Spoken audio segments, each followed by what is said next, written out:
you stretch before this?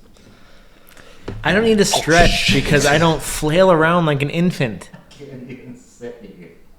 I find a comfortable position. I can't sit here for this is tough for me. This is like a job, man.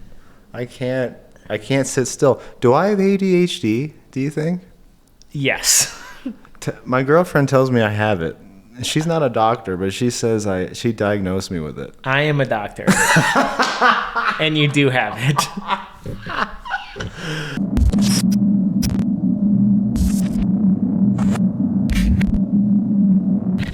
I think I do, man. I might need some medication or something. I can't stay on one task. I will start something, do another thing, then do another thing, and I'll do 15 things at once.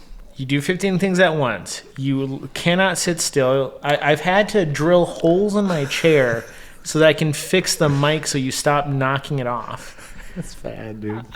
You're like spotty with I gotta take my shoes off, dude, because I'm gonna start I'll start running my feet. You can't maintain a conversation really without you Did you say something? Yeah. You don't listen.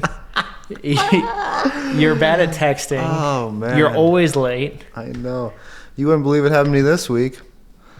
I arranged a threesome. All right. Can you believe that? The other two didn't show up, but we still had a good time. Oh, come on.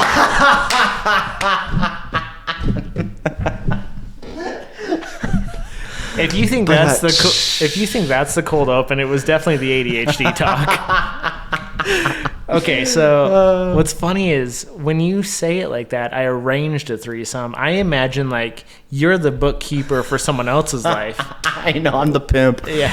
I got all my ladies and they're working them, man. My buddy really wanted one, and I knew 2 girls that would be down. Yeah. And they didn't show. He better pay. Or You're charging? Oh, that's funny. I have a confession to make. Uh-oh. I'm having a bit of a character arc.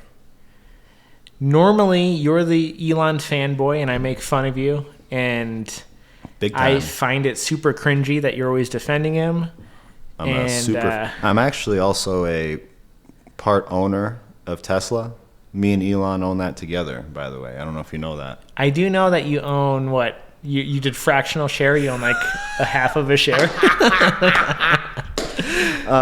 We're up to 6 or 7 now, boy. All right, we're climbing the ladder. Wow, you only need 93 more before you can start selling options. I'm almost on the board.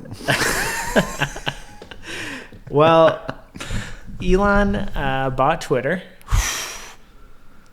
He took all his share money. He was like, I'm gonna go buy stuff now. And I do want to talk about that, but because you won't shut up about him, because he just bought Twitter, I was on Netflix the other day, and I saw a documentary about SpaceX. And I have to tell you, I will still make fun of Elon because I think it's funny, but I like him. Dude, I literally got on here's our Facebook our Facebook story of the month, you know what I mean, or week, yeah, whatever. Of course Elon bought Twitter, and that's what's all over Facebook right now. It's interesting, like even the haters are posting this shit, you know. Why does people who use Facebook care about people who use Twitter? Are they not competing things? People on Facebook are a lot of people on Facebook hate the whole Facebook fact checkers. You know what I mean? What is that? Oh, you've been on Facebook for so long now, man. Real quick. Holy cow. I don't know what that is, and you'll tell me, but I do want to say this. I use Twitter in a really particular way. I've like carved out a corner of myself that's like Pokemon and like Tezos NFT artists. So I am not exposed to any drama. I created a Twitter as well, but I only created it back when Bitcoin was just starting to take off, and I was like, I need to stay on the know on these like new cryptos. So I was like, Twitter's how you stay on the know, dude. So well, but that's the only, and I just followed a bunch of different crypto pages, but my Twitter that's feed it. and my interactions and the comments that I read are nothing but positive. It's like, oh, I like this Pokemon, or oh, you drew this really well. Like it's except for I just found the dark side of Twitter that everyone talks about this week. This week, Elon bought Twitter. Oh, yeah. And there was a thread underneath his tweet about closing the deal or something. Oh, boy. What did the I people have to never say? seen such unhinged, deranged people. For some reason, this is a political battle. And there were like the most extreme left-leaning and right-leaning people I've ever... Like I didn't know these people existed. Yeah, there they are. And they They're were out there. waging war in Elon's like comments. And dude, I read them for 10 minutes and I shut my computer down. I was like, Don't go down that rabbit hole. I had bud. such a dark pit in my Don't take that stomach. I'm pill. like, what? This is what people are talking about when they talk about Twitter as a cesspool. Yeah, dude. It's just this weird freedom of speech argument, and the billionaires owning all of our avenues of speech. And Here's what's dumb to me: the people who are like, "Look, Twitter's a private company, so you can ban who you want." It still is, Right. And now he can ban who he wants, Right. Or he can choose not to. you're right. So if you're going to defend it before, you defend it now. It was kind of, it's just, for me, it's such a curveball from what his whole agenda has been so far in his career. It's like, you went from selling PayPal, crypto. That's like almost like the first form of crypto. The reason he bought Twitter, and I'll make fun of him again, even though I just said now I'm a fanboy, it's because he is hopelessly addicted to Twitter. He is like chronically online. He's a memester. He's a little punk ass. He likes to be a little troll boy on Twitter. And man. now he's like, he's sure. probably been under threat or received warnings or had a post deleted. and And he's like, you know what? I don't want to lose my Twitter account. you're gonna delete my account? Yeah, exactly. I'll just buy this fucking thing. Who authorized this, by the way? I want his name. Buy his shares out personally. Dude, this is the whole way he went about it, man. Like, should I buy this? He just puts a Twitter out there, like, should I buy this shit? And then he just does it, man. Tell me about Facebook before we get too derailed. Well, Mike. the thing about Facebook is, and I'm not on Twitter, but if somebody finds an article, and it could be on the internet or something, they try to repost it on their page, there's now Facebook fact checkers, and if they spot things, inaccuracies, on the bottom of your post, it'll say, like a cautionary thing, like, This is like a paid employee on Facebook? Facebook has like bots, I think, that do it, man. Like, I don't know how this works, man, but I don't think people are doing this.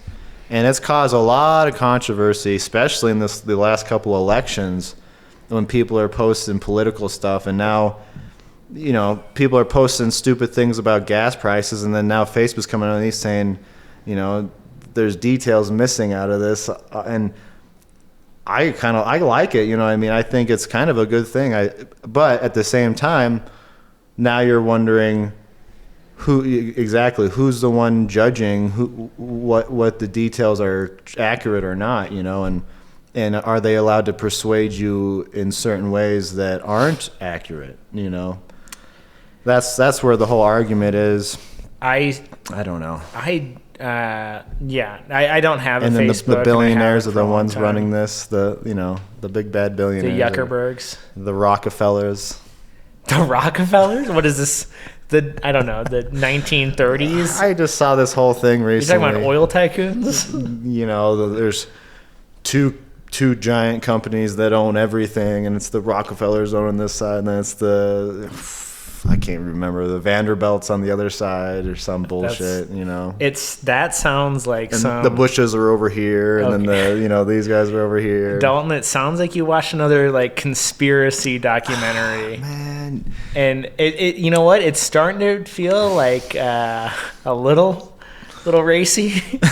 Like I was on some random Discord the other day, and someone posted like it's George Soros, and like he went on this huge, like clearly anti-Semitic rant. Doesn't George Soros own a big news agency though? Yeah. A lot of controversy, man. But you can own something and profit from it without like totally controlling the world's economy, like people like to believe. He just sprinkles in his own little things every once in a while. Just right? like subliminal messaging. Just like Twitter, and next year. Just like the Playboy covers, when they just sneak a little Playboy symbol in the cover, and you don't know it's there sometimes, but it's in there. You gotta find it. I don't. There were a bunch of people buying Dogecoin because their small, tiny little brains thought, "Oh, Elon will make people pay for Twitter Blue using Dogecoin." Yeah. Oh, geez. I'm sure he will. You fucking idiots. And that's another thing too. Is Elon gonna just hop on Twitter now whenever he wants and say whatever he wants and be able to fluctuate his own stocks and manipulate his stocks? And that's shit not like what that. he wants to do. I understand that, but people have accused us in the past of him manipulating his own stock when he said like, this stock is way too high.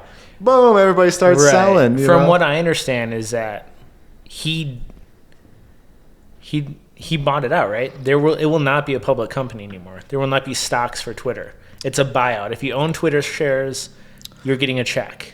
I own one share of Twitter. You're gonna get a check. Where's my check, Elon? What is it? $50 a share? It's a little over 60? $50, yeah. And I paid $20 for a share. Nice. We're cashing out, boys. Yeah. Hell yeah. Gonna put it all to Facebook. Come on, Zuck. It's called Meta now. I was about to say, we need to go back to the what are those fucking twins? Those evil twins that were against Zuckerberg and in the movie. Remember them guys? They're on the Crypto social media now. Do you know this? Crypto? What the fuck He were those pronounced a word wrong. Dumbass. I'm more worried about these guys' names. I don't remember their names. All I know is that I'm gonna look them up. I watched The Social Network one time, and it just felt like, I don't know. I don't know what Zuck's plan is anymore, right? Do you know that he's paying for people to get into VR out of pocket, pretty much? Zucks? Yeah. Oh, sorry, I've got a cha-ching on eBay. Let me turn that down. Zuck is so confident. Winklevoss! Oh, the Winklevoss. The twins. Winklevosses. They're crypto bros. Now they're all about crypto, and I think they want a crypto version of social media or something. A different version of Facebook, I guess. That's not how it's supposed to work. Do you know, like... Isn't that the thing? This whole crypto thing is so interesting because we all want... The idea is this decentralized thing, but it kind of just started becoming centralized, didn't it? Well, yeah. So this is how it's supposed to work. Like, I don't know, like what Web 1, Web 2, Web 3 is? A little bit, yeah. It's I'm going to really dumb it down. It's obviously more complex than this, but like Web 1 was like you'd go to a website to get a piece of information. And then Web 2 is like, okay, you can make a profile on that website and you can log into that website and change a few things. And then Web 3 is supposed to be it's all open source. A profile that travels to each website. So you create think of it as like a wallet, right? So your MetaMask or your Temple if you're using Tezos. And that is supposed to be the profile which you can connect to each site with. So you're in control of your data and everything like that. Right. And then you choose which sites can see that and so that you can link and buy things from, things like that. That's like a really dumbed down version. Sure. There shouldn't be another Facebook. this is supposed to kill this Facebook or this like MySpace idea of my profile, my people, my interactions, my photos, they all exist on this one thing that I could be kicked from at any point. Like, that could exist on its own, and you bring it to sites. You know what I mean? I don't think you're getting rid of Facebook, man. I think the next thing is Facebook is going virtual. We're all going on the goggles, and we're all going to be hanging out with our virtual selves on the Facebook metaverse. Well, Meta is doing... Zuckerberg is like, what I was saying before, is paying out of pocket for these Oculus and things like that. Yeah. Like, the cost in making one, right now, is more than what they're selling them for. Wow. They're taking a loss just so that they can get it into people's hands. So people are spreading the word, using their Meta. Fuck the real world, dude. Go to the metaverse. There's the thing. Jobs on the metaverse. You want to work at a casino on the metaverse and deal some cards? Be a casino host, show them all the games to play? So here's what's weird. I don't think virtual reality is going to be the thing that Facebook is desperately trying to make it be. Okay. I think that AR, augmented reality, is where it's at. It will be to a point where it's not that you put on goggles and you sit here and like you're in some other world. It's going to be more like you look around. Your glasses or your contacts. Your glasses or whatever it might be is projecting in ads. It's you can't escape ads. Your wallpaper will be ads. What's funny is instantly I started thinking about Pokemon Go. Like, how fun would that be when you actually see the Pokemon and they're like actually big and small and all that shit? Well, Pokemon Go is this is the augmented reality proof of concept. This told companies that your average Joe will put a phone in their hand and interact with the real world. Yeah. This is like Pokemon Go to me is like obviously it took video games out of the living room, literally. Yeah, but more than that, more than it just being this video game, it is a proof of concept that consumers will project things onto the real world, and that could be an app. That's really the other thing too, is because there was Game Boys, so I guess you could play outside, but this was one where you actually had to travel.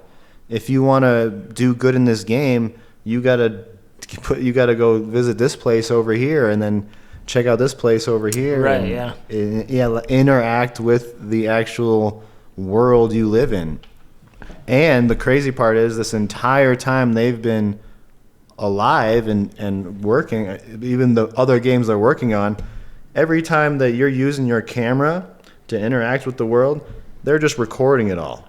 Right. And just sending that data back, and they want all this data of the world. That way, when it does become augmented, everything's going to be a little bit, more streamlined because they have a better idea of what the world looks like. And did you know that Roombas map the layout of your house, and they use that?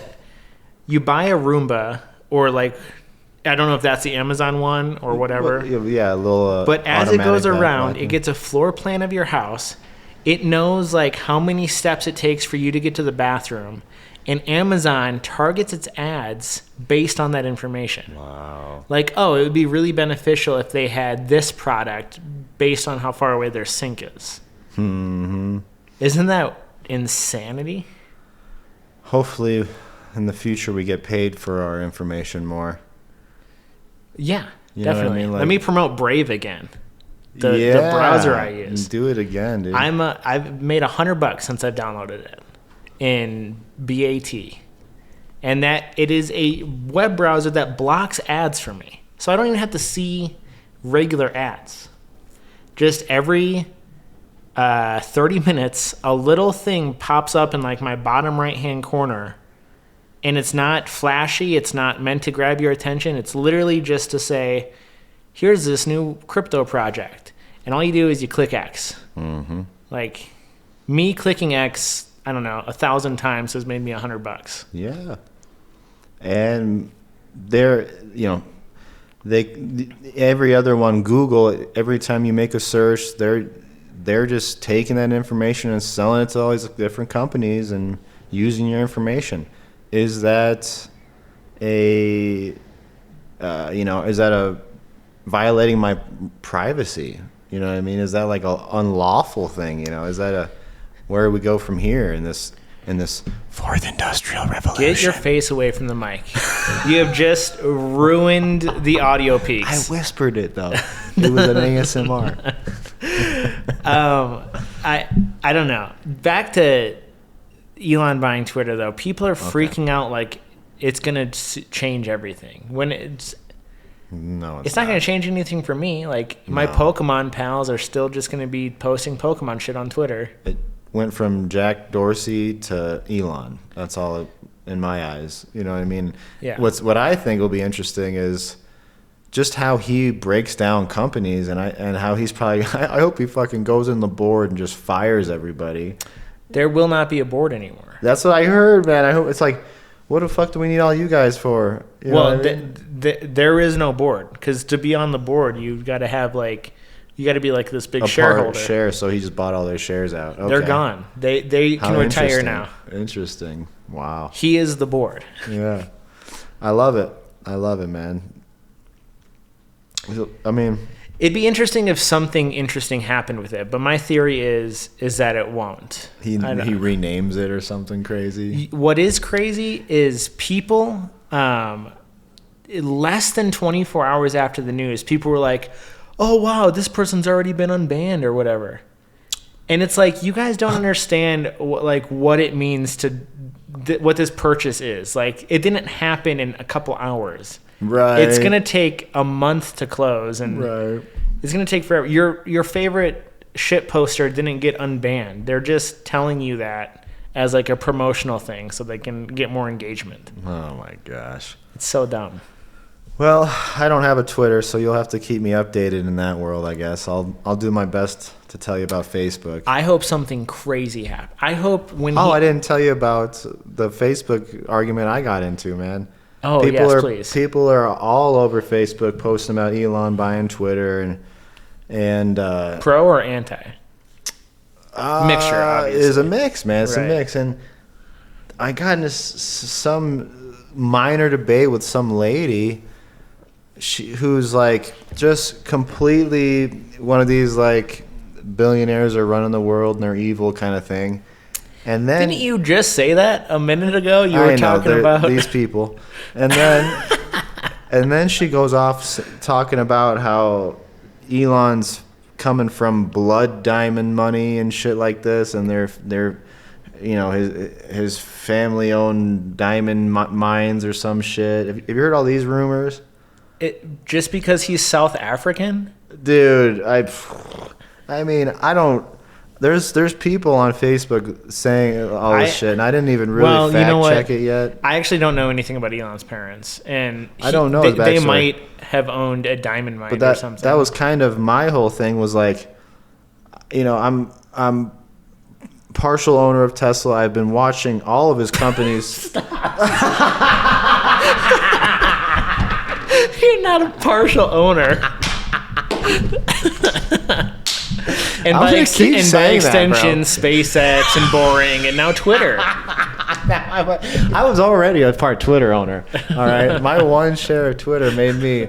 I got to go to the meetings. No, anyway. What meetings? Anyways, what were we talking about? I forgot now. You were telling me about your Facebook fight. Okay, Mister, you might have ADHD. God damn. You threw me off. Okay, so this lady and her fucking blood diamond, Elon Musk. So my whole point was, I'm kind of keep close track of Elon and his companies, and I've seen nothing but some pretty amazing things. He's doing more for our economy than our government maybe. When you think about how many solar panels does he put on roofs, how much CO2 combustion or whatever in the combustion engines as he stopped with the Teslas. What else, man? I don't know how much of that stuff he's already done, but I know like I can see a future where it's really impacted. Yeah. How if there are meteors hitting the Earth, I would probably try to go to Elon to get off this planet, right? He's the only one pretty much that's going to try to get us off here if shit hits the fan. I'm not going to fucking Amazon over there. Elon's going to be like, oh, aren't you the partial owner of Tesla?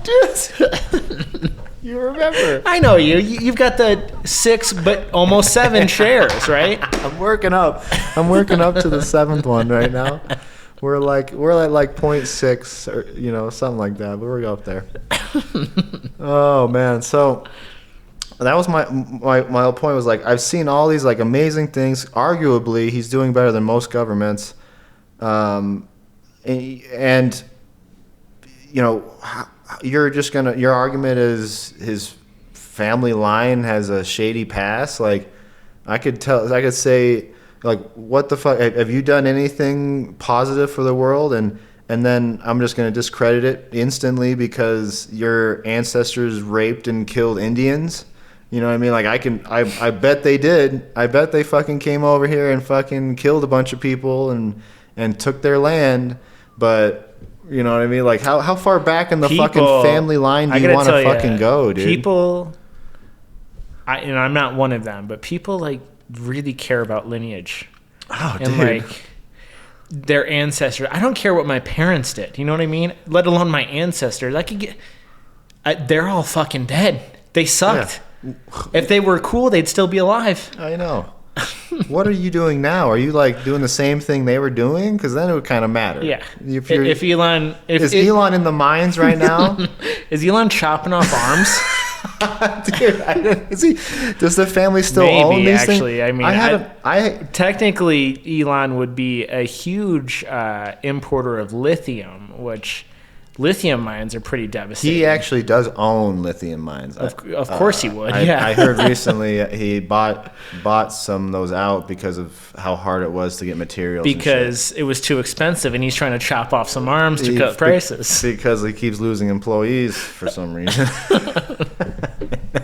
Dude, all the documentaries I've seen of Elon, like it always just kind of like he starts off in Africa and then.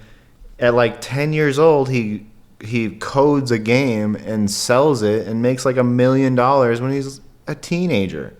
I've never seen an Elon documentary. Dude, did you know that? When he's like a teenager, he makes like $1 million, and then they try to recruit him in the army in Africa because that's like a mandatory thing at 18. You got to do 2 years. So he flees to Canada, and. Yeah, how crazy is that? And he gets his. He's a draft dodger. Yeah, he drafted the African fucking army, and got his college degree, and then from there started the fucking PayPal thing with some people, and ended up selling PayPal for millions and became a multimillionaire and shit. That's kind of the short of it, but none of that has anything to do with fucking blood diamonds, man. Like he did that was all him, man. So I don't know, the whole family lineage thing is basically the Facebook argument of the week right now is they're just trying to like demonize him for some reason. No. What they're trying to do is they're trying to get engagement, and they're like addicted to the argument. Oh, I mean they're calling me names like you're fucking stupid. I mean, and all this shit. If I were to call you a name in relation to Elon, it would be bootlicker. Like you love that fucking guy. Bootlicker. You are, or like just simp. What an old timey diss. You bootlicker. Simp. Were you simp born would be the in newer. Texas? I don't know. Do I not know about this? You riding around horses? Bro? Listen, I am one of my ancestors. I made it. I'm fucking you a cowboy. You do love Elon to a questionable degree, but I tell you this though, I admire him very much. When you think about it, he's the only guy that owns multiple billion-dollar businesses. If he was arranging a threesome, would you show up? Of course you would. That's all I need. No, You don't I'm have just to kidding. answer that because you already did. I'm hoping there's a Tesla out of the deal. Like, am I gonna get a Tesla out of this, No, Elon? you'll Come get on. if the meteor's coming. Well, I mean, yeah, technically, you already got probably- that because you're partial owner of Tesla. all shareholders. That dude, can you imagine the world's fucking ending and he's like, all right, if you were a shareholder If or a owner of a Tesla, if the world was ending and they could pinpoint, we know that the meteor is going to land in Dallas. What would you do with that information? Ooh. I would drive to Dallas. What? To watch the fucking thing? I want to be vaporized. I'd be in China. Okay, is that on the so other you side? got to deal with like the next ice age. Actually, I'd be calling Elon instantly. No, I'd be down here at the airport in the tunnels. I'd find them tunnels that I know they're down there. The Denver airport, there's a bomb shelter. We're too close to Texas, dude. You're not There's gonna... we're right next to the bomb shelter. This meteor that's going to end civilization is hitting Dallas. And you think that you want to go underground in Colorado? That's how humans survived. They went in the caves. It will collapse. There will be cave-ins, or your hole will be buried with the ash. You know what's interesting about cave-ins and things is the Boring Company that Elon owns. Did you know that they're actually safer than roads on top During earthquakes. But not crazy is during meteors. Listen, all you know are Elon facts. And that's what you use to combat every argument. Have you been reading meteor facts lately, man? I mean, how many? I'm gonna fact check you. I think. Back when I had Facebook, can you fact check Get this your guy? face away from that mic, you lunatic. You just blew out everyone's eardrums. Why is he in my ear, dude? Back when I had a normal job, like a 9 to 5, I would be driving to work and I would just pray that a meteor had taken out my place of employment. You've actually seen a meteor, which blows my mind.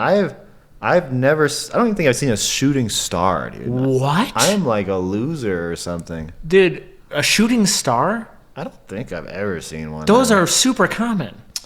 Well, I am a basic bitch.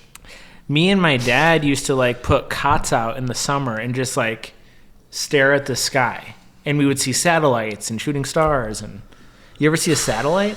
I'm definitely seeing like satellites and airplanes, for sure. One time I'm in Or maybe they're aliens. I'm in Phoenix and I'm driving down the 101, which is like the major highway that wraps around Phoenix. And Elon had just launched a bunch of satellites into space, and you could see them in the horizon. These things launching, and it was like I barely remember it. I should remember it more, but I wasn't super interested. And you're watching these things launch, and people are pulling over their cars because I don't know what people were thinking, aliens, people were thinking missiles, people were losing their minds, and it was insane to see in the horizon because this was happening in California, mind you. Wow. So I'm seeing this from Phoenix. Whatever was happening, I still don't remember what exactly was happening, but whatever was happening, I could see it in Phoenix. And people were freaking the fuck out. I bet. They're pulling their cars over on a highway. Speaking of launching into space, I started this documentary, and about Elon as well. SpaceX I just started. I don't know if they've even done it already. I don't know if I want to misspeak. Oh, I don't know yet either. I know. I Okay. don't know if I want to speak either, but I kind of want to at least talk about it a little bit. Well, yeah, this, I mean, if we could bring the conversation back 30 minutes ago, this is why, like, Why Elon even started all it. of the sudden was because of SpaceX. Well, the Twitter thing was pretty important. We did need to go over Definitely. that. That was pretty big news. There are 2 documentaries on Netflix right now. The first one is a 2-hour-long documentary about SpaceX from start to first manned mission. And you got to watch that. I got to watch it. Because that turned me around. I was like, okay, I won't be as hard on this guy because this was an incredible watch. But I just started the other one, which is a series of the first civilian mission, That's the one I started. all civilian mission. 4 people who are not astronauts launched into... And that's like the big deal is previously you had to be a USA astronaut or a Russian cosmonaut, and that was the only people going into space. Right.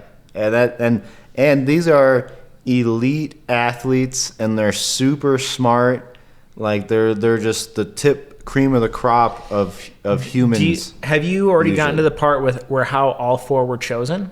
I'm kind of on that right now. The first guy was leadership. They have themes for all of them, which is really cool. Yeah. The first guy is leadership, and he's the billionaire that's was the jet fighter, and he's done everything already. He wasn't I don't think he was a jet fighter. He just flew jets. He had made all of his money. And then he was like, "Oh, I want to do the next adventurous thing." So he started flying. Thrill seeker. And then he became like a really good pilot. Yeah. So he was the first one.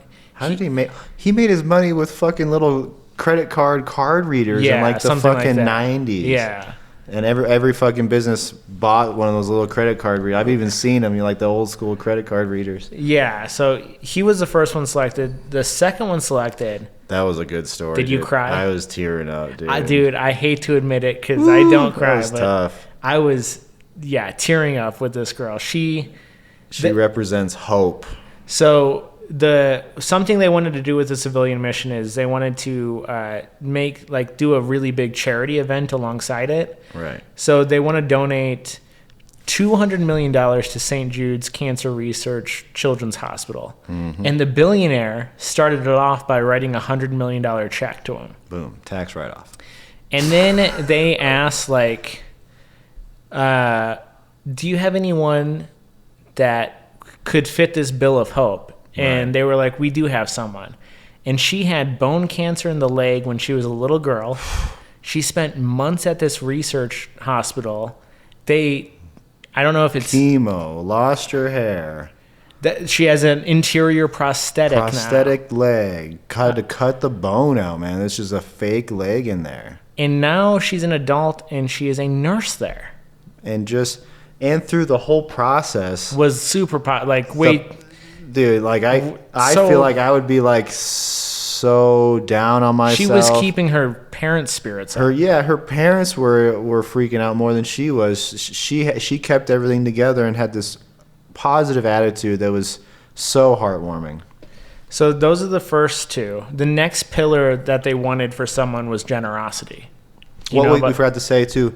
After she's what do you want to say? She doesn't have bone cancer anymore. She's cured from cancer. She's an adult. She works at the hospital. And now works at St. Jude's with the children that have cancer, and she gets to show them pictures. Here's what I was, and then you got to see the kids like, oh, thanks for telling me, and you can see right then like, oh wow, what an impact. Yeah. So she represents hope there's 4 people, and like we were saying before. Astronauts previously were big physical athletes, and this person really represents somebody who would never become an astronaut. You'd never somebody with a prosthetic leg who had cancer immediately before, disqualified. You would never be an astronaut. That other guy, the billionaire, he kind of fits the profile of what a normal astronaut would be. Right. Flying planes and pretty smart dude. Also, this girl has such limited information about space. She asked if she was going to the moon. Am I going to the moon? Dude, when I was watching this, the first thing I thought about when SpaceX calls me and says, would you want to go to space? The first thing I'm doing is I was going to say when they call you, but then I remembered, you're a partial owner of Tesla. You're definitely getting that phone call. Is this shareholder, Dalton? That's how they refer to me. And the second they call me and tell me I'm going to space, everywhere I'm going everywhere. I'm telling everybody, I'm going to space. SpaceX, take me up. And just to act like okay, you're a nice boy. Yeah, good job, buddy. They immediately start talking down to you like you're a child. Aw, you know what? I have lollipops. Yeah. Do you want a sucker? Elon's taking me in the rocket ship. Okay. Calling someone. We another one escaped. Oh. Okay. Do you know about the third person yet? Have you gotten that far? I vividly remember Hope, and then I think I started on the third person. The next pillar was generosity, and what they did was SpaceX. I did watch this one. A Super Bowl ad, and they said anyone who donates to St. Jude's in the next however many days will be entered into a raffle to go to space and be in orbit. And this guy is like, he's older. Again, these aren't astronauts, so he's like a family man. He's got a wife. He's got children. He's not super in shape. It almost looks like they picked him like, we need a dad bod here. You know right. what I mean, we need what everybody thinks, or what most people probably look at like when they're in their 40s now, like just little guy, you know, and little dad, and kind of a geeky dude too. Like this super guy geeky. Was not an athlete, or I'm sure he wasn't. Right. You know. And what's funny is his wife said like they met at a party, and not his pickup line, but like the first thing he said to her was something about space, and she's like, okay, this guy's a fucking geek. That's right. Yeah. And then the fourth person, have you even met the fourth person yet? I don't think I got to the fourth one. Okay. Well, I forget what the pillar was for the fourth one, but the fourth one is someone who actually applied to be a NASA astronaut, was told no, and then went on to live a normal life. And the fourth one, the way they chose the fourth one was, if you want to be the last member, make a social media post, and if it gets enough engagement, then we'll consider you. I do remember her now. Okay, I did see a bit of her. And yeah, she made like some Twitter post. She said she made like 20 different videos, and then finally on the 20th one, she's like, okay, I think I did that one right. Hell yeah. Which I thought that was kind of cool. Like, yeah. How many videos have we made? We were like, let's try it again. Yeah. Yeah, right. And then we try it again, and we're like, okay, the energy is gone. Yeah, dude, you gotta. We're not putting a video out this week. Dude, we are a one take kind of guys. Yeah. One pump chumps over here. For real. In so many ways. Yeah, so she was pretty inspiring too. And she would be the second African-American female to be in space, I believe. That was the other thing. Yeah. Because there's only one other female astronaut. Second or third. And African-American female. She specified from America, too. Oh, man, yeah, there could be a stipulation there. I'm not sure. Maybe. But still. Maybe Russia. How crazy is that? She is very passionate. Really, I mean... How crazy that she got a second chance. So those are the four astronauts. And yeah, this documentary so far is just how they picked them, how they trained them. And hopefully, I'm only halfway through, but hopefully it's like... We didn't really explain what they're doing. They're not going to the moon. They're launching them past, there's like our ISS. our little normal orbit, and then there's our space station. Yeah, the International Space Station. And they're going above that, which, dude, that's not really where human beings are usually at, right? There's people in the International Space Station, but right. This is way further than that, and they're traveling. Was it a full lap around the Earth or 3 laps? I can't remember. They're going to be up there for 3 Earth days. 3 days, which could mean. I don't know how their orbit's going to be. It's, I forget what the difference are called, but there's like a stationary orbit, and then there's an orbit where like the Earth is spinning and you're also going around it. Yeah. All I know is they said 3 days, and that could be. I don't know what that could actually mean. Like how many sunsets they're going to see up there. What really threw me off though is how fast they said they were going to be going. Did you catch that? X times the speed of sound. It was literally like 2 or 3 times the speed of sound. 17,000 miles an hour is what they said. And I'm trying to compute that like in my head, like So for 3 days, you're going to be traveling. You're going to do a lap around the Earth, and you're going to be going 17,000 miles an hour the entire time, twice the speed of light. I'm trying to figure that out. Like, does it feel the impact is less in space or something like that? Like, how does your body? You're going to send 4 random people that 3 of them have never driven a plane or whatever, like haven't experienced any kind of G-force at all. You know, when they're up there, they don't feel any speed. That's interesting. What a concept, man. Right. So they're flying that fast, but they're just floating, I guess. Well, like when you're on an airplane, you know, like it's pressurized, and how about this? You're going like 1,000 miles an hour. This might right, explain, like, well, let's simplify it further. You're on a skateboard, right? Yeah. And you know how like you hit a rock and you go flying? Yeah. Like that's when you realize how fast you're traveling. Once you like steady. But have you ever been in a roller coaster? Yeah. Or I don't know, man. Just going fast in a car, when you start going over 100, doesn't it feel like you're going kind of fast? If the effects, if they could feel the effects, I guess it's not a motorcycle or something. They wouldn't be weightless in space. They would be stuck to the wall. That's what I'm saying. That's what I picture. It's like, this is fun. That's what when they started saying 17,000 miles an hour, I'm just picturing them like just the whole time, dude. You gotta watch the.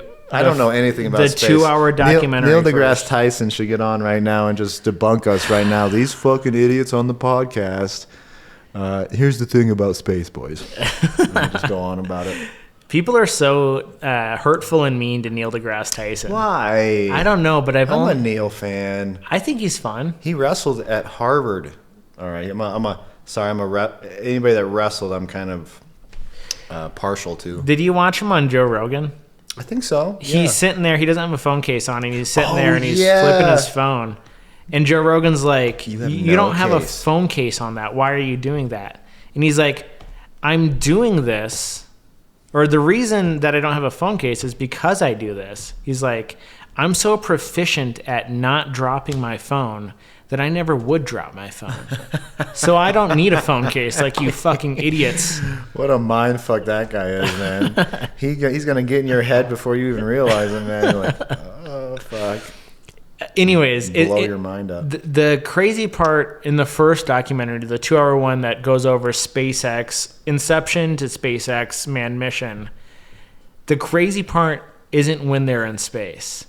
The scary part is when they're launching, Oof. And then the terrifying part is when they're coming back.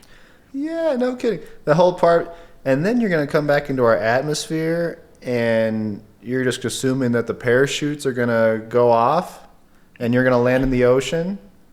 The parachute's opening is pretty weird.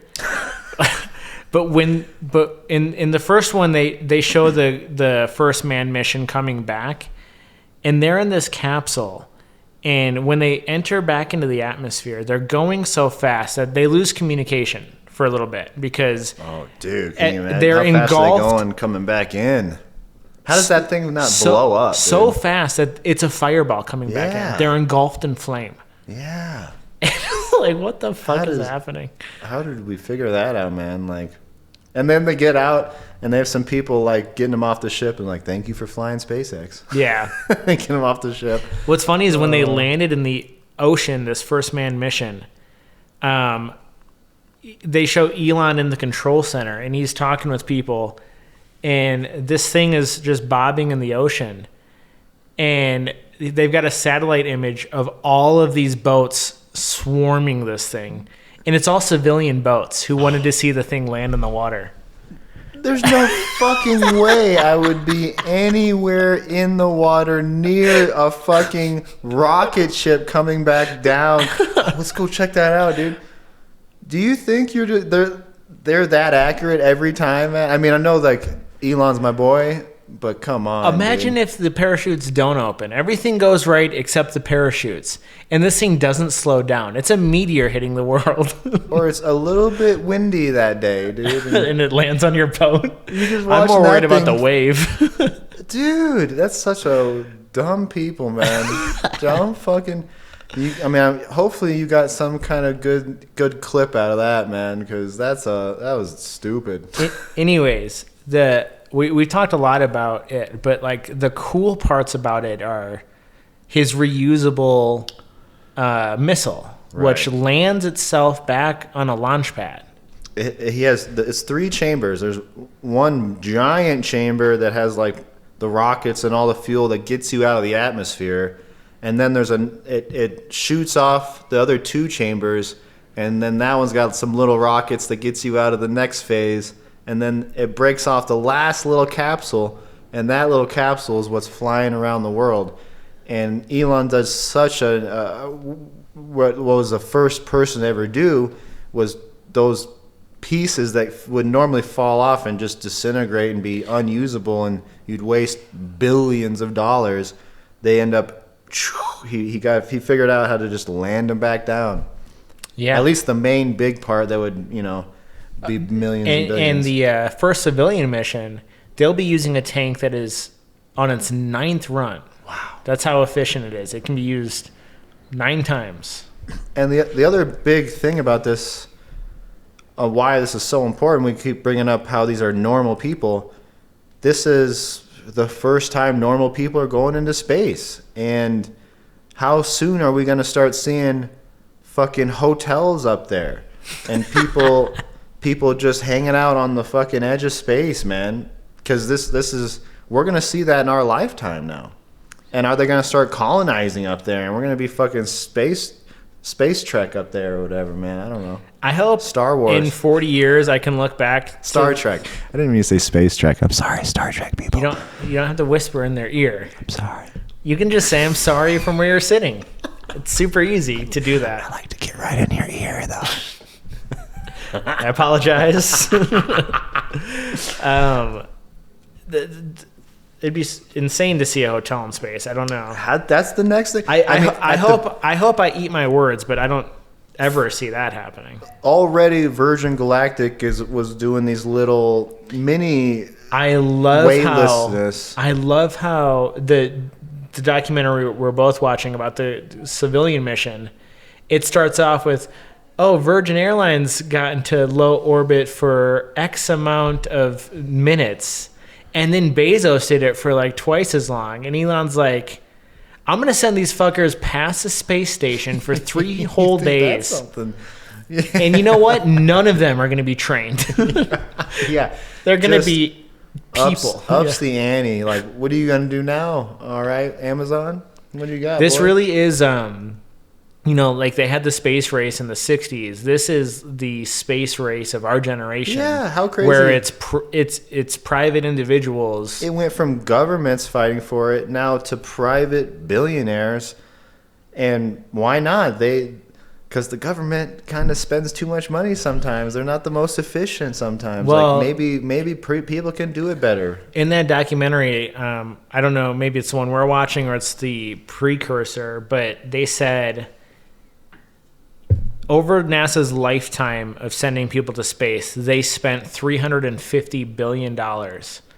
And they sent a little over 300 people to space. So it's more than $1 billion a person. Right. And with the reusable rocket and all this other shit SpaceX is doing, they've gotten it down to like $7,000 a launch or something like that. Man, that's crazy. So at the very least, very soon...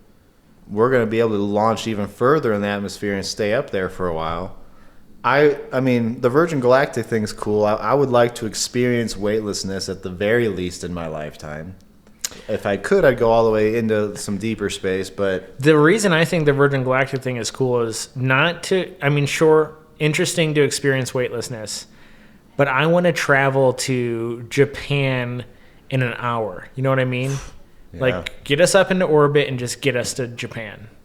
Okay, so you're interested in the speed aspect of it. I would love to, yeah. I would love to not spend 9 hours on a flight going to Europe. You know what I mean? It's like Europe is just across the Atlantic. Why can't we get there quicker? Yeah. Why can't we just use the tubes in the ocean? Just take the tube. Is this Futurama all of a sudden? You have derailed us. You've gone. I can tell that this conversation is coming to an end. I think Elon's working on the tubes now. Okay. I'll bring up one more. Oh, we got to bring up two things here, okay? But I got one more thing. A little bit of homework for you since we brought up some really interesting documentaries about the SpaceX and how I'm such like this big Elon fanboy. I'm gonna tell you another billionaire that I'm a big fanboy of, and we've never talked about him. He's the 5-hour energy billionaire. His name is Manoj Baklava. Sorry if I'm mispronouncing Baklava. Baklava. No, that's you fucker. You fucker. That's a nice dessert. That's a Romanian dessert. Now you're gonna fuck it up because I'll never say his name right again. Because I think I had it right. Anyways, Manoj, he was the 5-hour energy billionaire, which he didn't invent 5-hour energy. I think he bought it and then turned it into what it is today. Giant thing made made a $1 billion company. And what's so interesting about this guy, he's from India, and he does not live a lavish billionaire lifestyle. Okay, he lives in a normal house, and he runs his company, and he puts a huge ton of his money into philanthropy and into future innovation. The philanthropy would be like he's just builds hospitals in India because they need them. He'll do shit like that.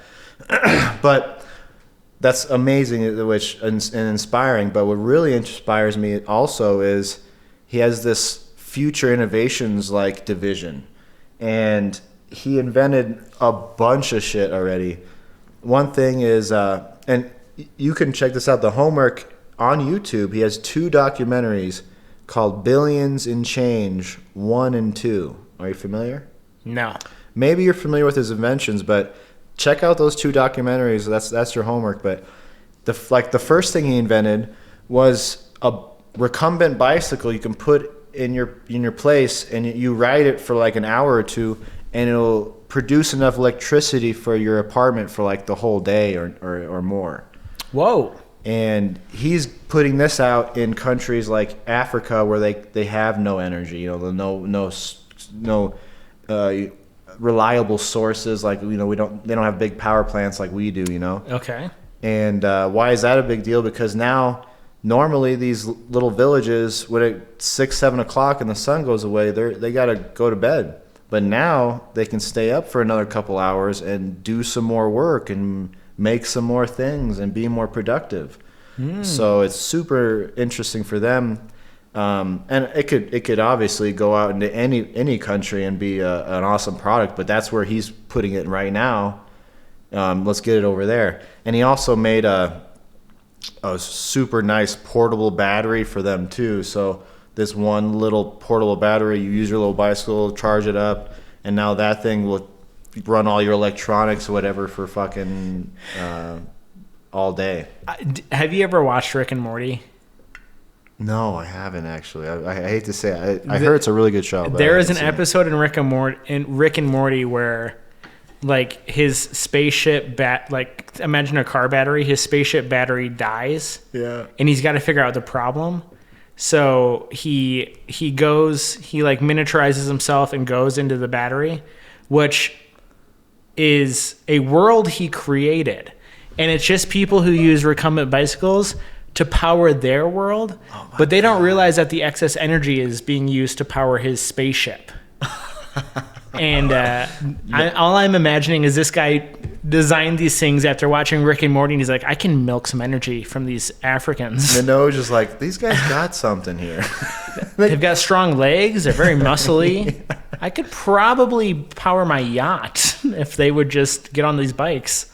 Anyway, I'll try to go over this real quick because I want you to see this. But he has an entire division just working on these future projects, and one project is clean water. And the first documentary has this giant machine that takes ocean water and makes it into clean water, fresh water. He desalinates or salinizes or whatever. And the first document is this giant machine. He's talking about what we're going to do. We're going to put these giant machines out on ships out on the ocean, and they're going to be pumping fresh water back into California and shit. And then in the second documentary, the machine is like half the size. It's a fraction of the size, man. And that's why you have to watch them both in order to see what he's done in the past couple of years. The other things that he's been working on, what I thought was interesting was, and you see these now, they're like things you put on your legs that like go with the beat of your heart and helps and circulate the blood throughout your body. Have you ever seen these? No. They're like, well, there's like cheaper versions out now called like leg sleeves or something you put on, and they pump your legs with your heart, and it actually relieves your heart a little bit because your heart's not going to work as hard, and then it helps pump blood, circulate your blood more. And this is something that he didn't invent. It was invented in like the 70s or something, and it was kind of like a project that was kind of put away because people deemed it not. Whoever invented it said that it cured illness, and everybody's like, yeah. And then he brought it back saying it actually does kind of keep you younger, and it gives your heart a chance to get a little break. And the more you circulate your blood, the more that all these good things that are in your blood are fighting off all the infections and everything going on. So he has a version of that where it's like a full body one he does. Do you know what they do with the salt? With what? The salt. When they desalinate the ocean water to rehydrate California. I don't know. Do they... Because if they were to just, I don't know, drop it back into the ocean, that'd probably raise the salinity and kill some things. Who knows, man? I don't But exactly if they know how kept it the works. salt to sell, I don't know. That's the only thing the leg pumping thing, whatever. All this stuff he's doing, it's not like it's on the free market right now. I've even looked up the bicycles. Like, I want one of those. Like, fucking A, I'll just ride that for an hour. Hook it up to my PC, you know what I mean? That'd be excellent. He claims like in an hour or two, it's enough electricity for like a whole day in your house or whatever. It would probably be, I don't know. My GPU, I feel like, is an energy whore. I know. The other thing, he mastered a better way to make compost. Where normally compost would take like 3 months, he figured out a way to like stack it up, and you put like layers of certain things in, and then the compost is ready and super nutritious in like a month or something. And then he started putting that's an open source thing he put out there. You and I could make this. And he put that out in countries that were having trouble with their farmland and being able to afford their supplies and things like this. Interesting. Now they don't have to worry about compost. They can make their own in a month. So you're telling me that a billionaire could help the world and rather than buy Twitter? Well, it's interesting because I want to bring up that I'm a fanboy of other billionaires besides Elon. And you're just a billionaire fanboy. No, there's a lot of my hate too. But this guy is like above and beyond because he's not putting his companies out on the freaking stock market and all that shit. And he's not living a crazy lifestyle. He just, all this money he's making, he's putting it into these future, potentially life-changing and earth-changing technologies. Interesting. So I don't know, billions in change, 1 and 2. That's your homework right now. There's a couple other inventions I didn't even get to yet, but dude's super interesting. So those 2 documentaries, you got to watch the first SpaceX, yeah. And we both got to finish the second SpaceX. True. I was gonna talk about another documentary. We're gonna skip that because the last thing we got to talk about is ThriftCon. Oh, we're almost skipped it. We're a solid hour in. Yeah. But I want to mention we ThriftCon, did go to ThriftCon because that was pretty exciting for me.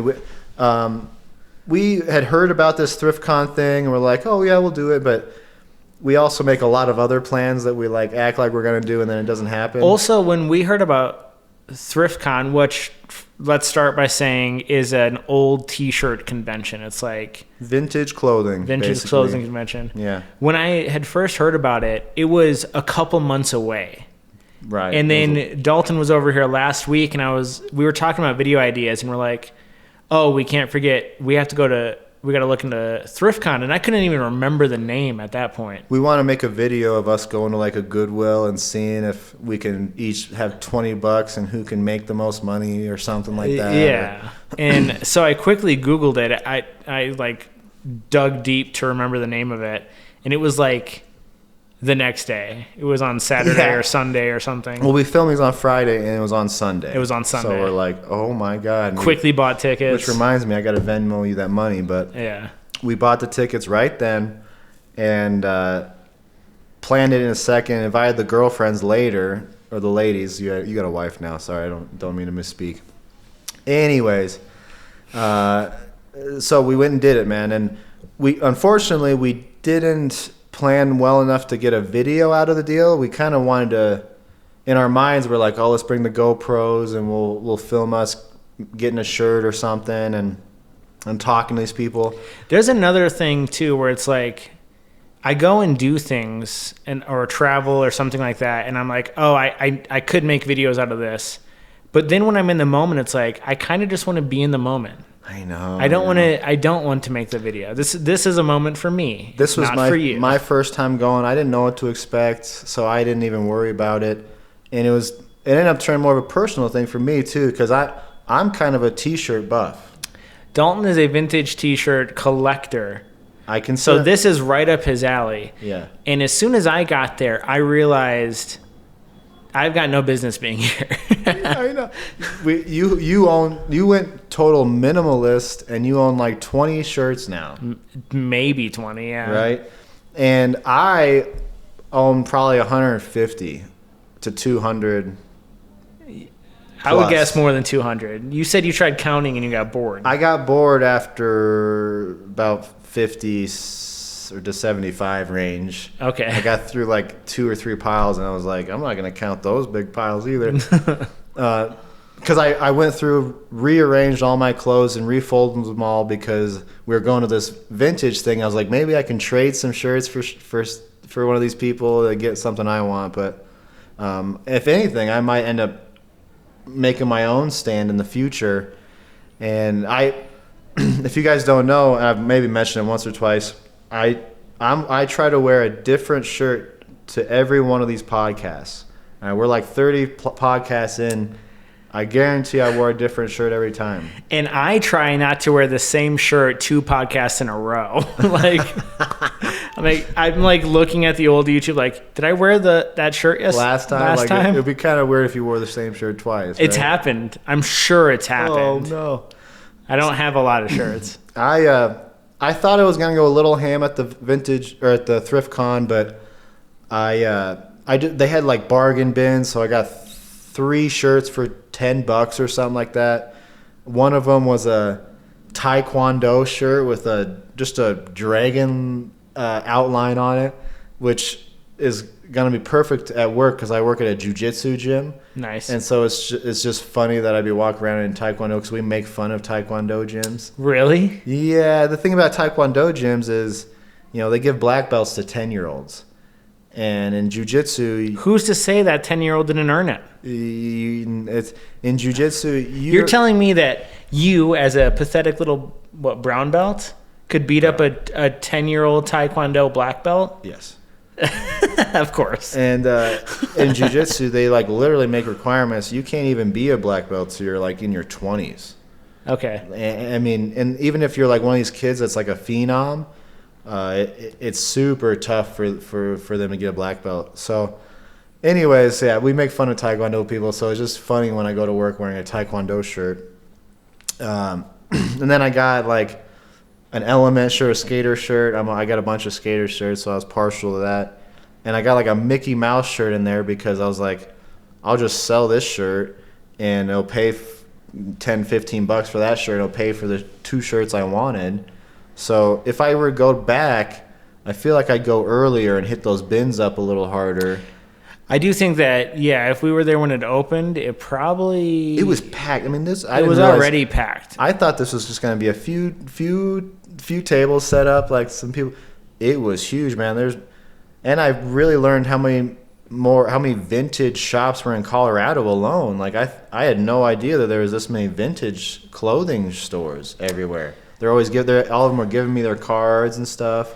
It was I wanted to find a t-shirt there to wear it on the podcast today. I know. But there were a couple t-shirts that I liked, and they were like $70 was the cheapest one. I thought I was going to go ham and at least get one $50 plus t-shirt. I'm not going to buy a $200-$300 t-shirt by any means ever. But at ThriftCon while I'm there, yeah, I'll get something cool. The one I did see that really caught my eye, I ended up taking a lap, and by the time I came back, it was gone. Yeah. And I found one more, but it wasn't vintage enough for me. It was like a reprint, which I learned real quick too. Like, you got to watch out because they reprint these shirts. You picked up a shirt they were trying to sell for like $60, and it was cool. It was a big Jim Carrey shirt, the mask printed all over print, and then we went to a stand 2 stands over, and it was like the same shirt, but this guy makes reprints of all these old classic shirts, and he's selling for $40.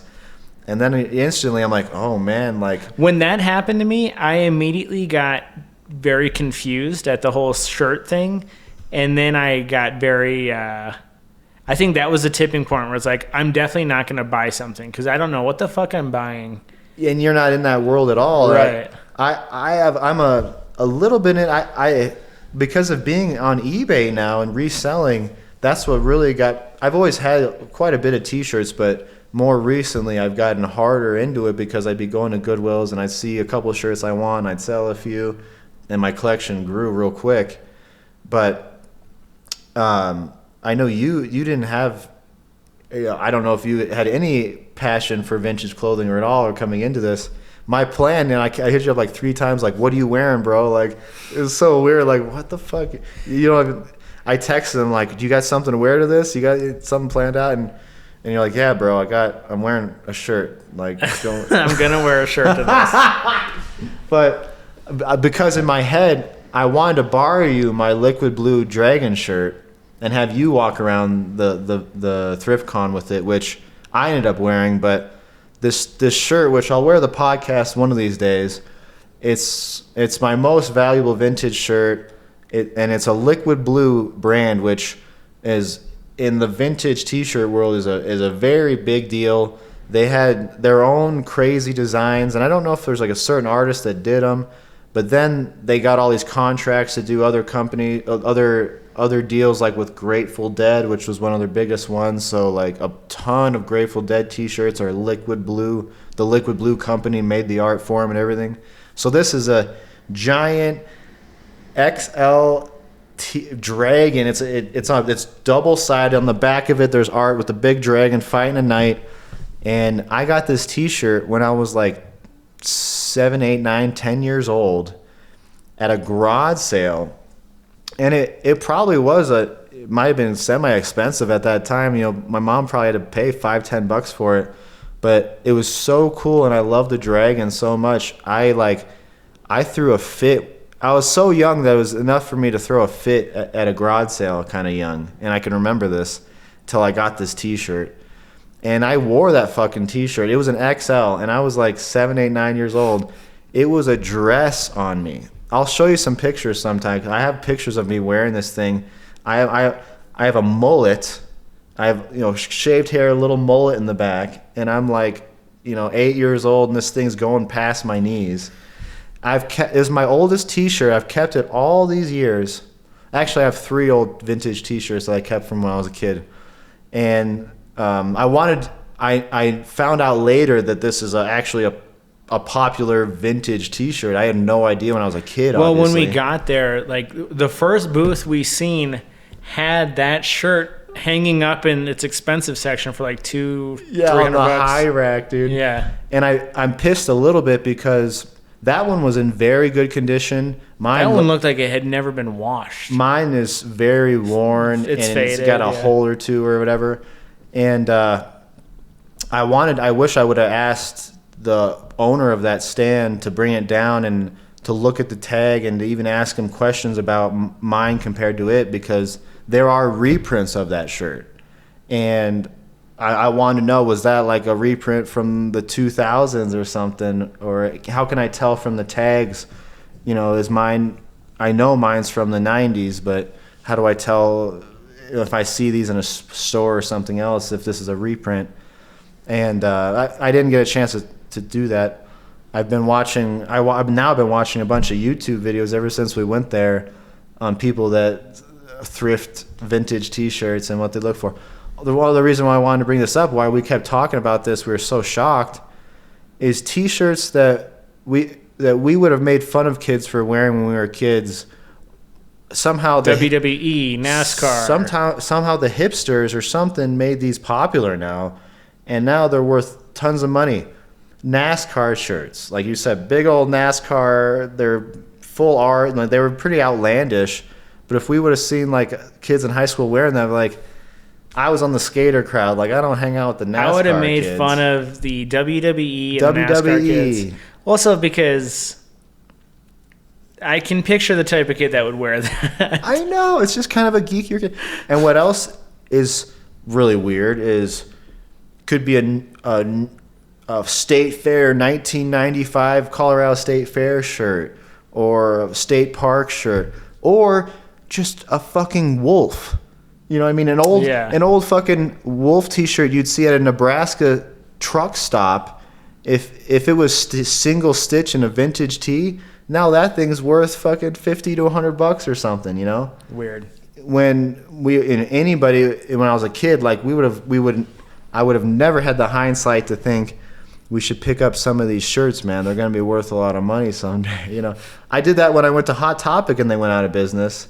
The Hot Topic went out of business in Dubuque where we came up, and I went in there and bought like 50 T-shirts for like $2 a piece.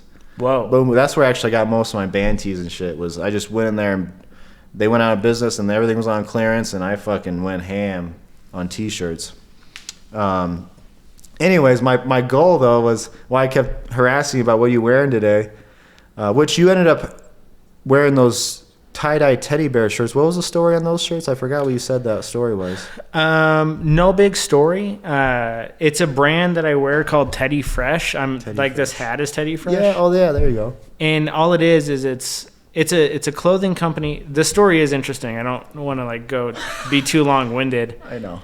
But it's an old school YouTuber who still makes YouTube content. This is like one of the OG YouTubers. And his wife, Elon, tried to get into an art school when she was young, back when they had nothing. And they told her no. Wow. Because she wanted to get into fashion. And then they became YouTubers. They became successful YouTubers. They made a lot of money, enough money that she could go off and start her own clothing company. And that clothing company is called Teddy Fresh. So, you see me wear teddy bears or TF, that's what these are. Yeah. And the shirt I wore was like a tie-dye looking shirt, but really what it is it's brushed on watercolor. So, they actually, took and they would brush on the watercolor onto the shirts by hand. Wow. So that no two are alike. And me and my wife we both bought the same one. So we wore those to the shirt convention. And you got recognized by one person. They're like, oh, Teddy Fresh shirts, She got recognized by someone, and then I had some T-shirt seller ask me, he was super interested in the shirt. Huh. But he didn't know what Teddy Fresh was? No. Oh. Well, the whole reason why I harassed you so much and why I was seeing what you're wearing is because in my head I was going to let you borrow the Dragon Liquid Blue shirt because it's an XL, it's huge, it would fit you perfectly. And I was going to let you walk around the show and see how many people complimented you and be like, oh man, Liquid Blue, and just to see what you say. I borrowed it, or I don't even like these things. I actually found this in the garbage, along with your other shit shirts that you guys are selling. Oh, this still, I'm gonna sell it. You probably sell it off your back or something. I would. You come back, you got no shirt on. I traded some guy for this one. No shirt, but I got $40. You're like, wait a minute.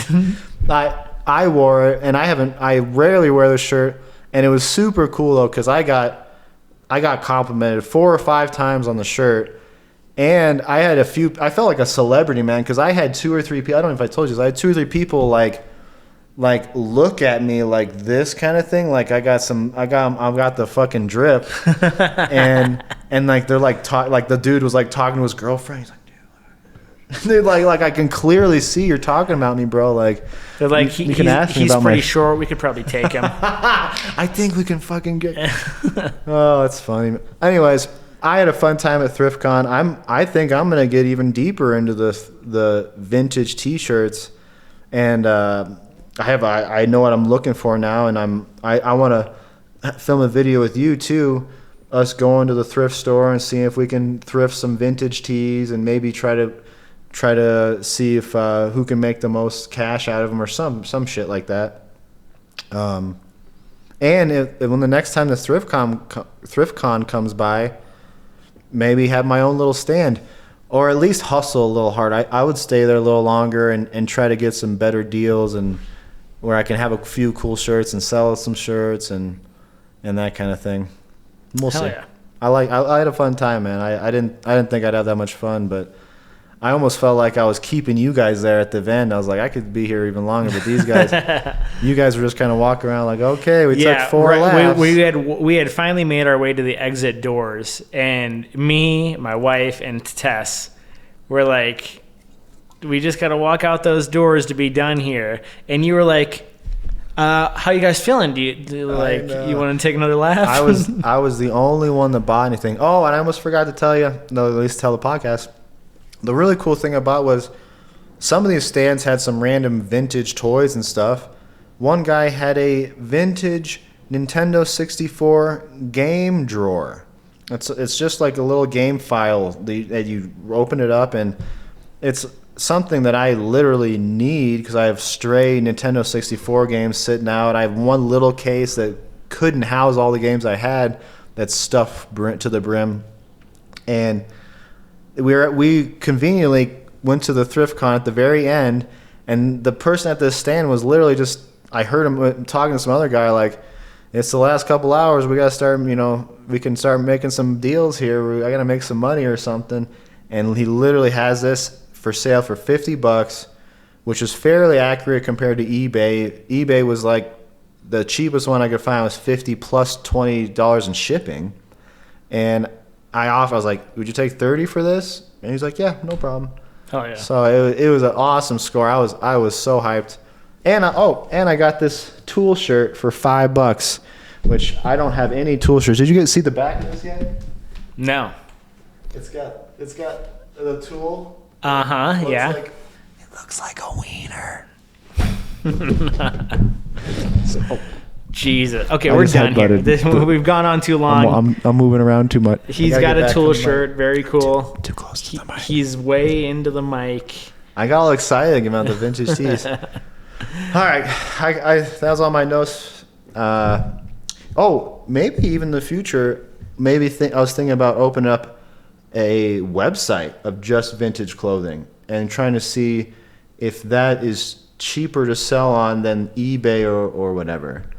Because eBay takes out like 13% or 15%. Dude, it on my feels like 33%. It feels like a third or more goes to eBay. They take out a good chunk. And I know if we sold on Shopify or something, Shopify will take out their fee as well. But I see some people making their own vintage clothing sites, and I have a closet full of clothes that I haven't gotten to on eBay. Maybe I'll start a thrifting website. I don't know. Let me know, guys. If you guys think I should start a thrifting website, let me know. I'll start one. Interesting. Yeah. All right. Thanks for watching.